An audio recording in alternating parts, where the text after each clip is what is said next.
Pasukan Rusia berusaha untuk memotong kota kembar strategis Lysychansk di Ukraina Timur setelah menghancurkan Severodonetsk menjadi puing-puing dalam hari ke-123 serangan Rusia ke Ukraina.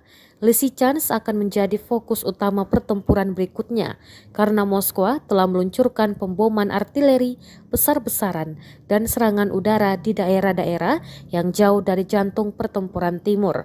Ukraina menyebut kemunduran pasukannya dari Severodonetsk sebagai penarikan taktis. Tujuannya untuk bertempur dari tempat yang lebih tinggi di Lysychansk di seberang tepi sungai Siversky Donetsk. Terbaru juga beredar rekaman dengan narasi pasukan Rusia kembali menghancurkan militan angkatan bersenjata Ukraina dalam perjalanan ke Lysychansk. Rekamannya diunggah di Telegram pada Senin 27 Juni 2022. Dalam keterangan unggahan disebutkan ini cuplikan dari Volcheyarovka di LPR. Para pejuang dari kelompok Rusia bergerak maju, memotong jalan bagi unit-unit Ukraina untuk mundur dari Lysychansk.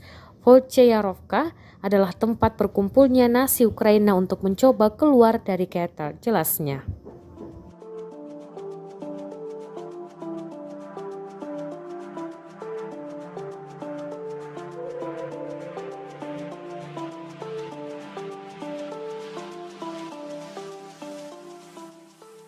Terima kasih sudah nonton. Jangan lupa like, subscribe, dan share ya.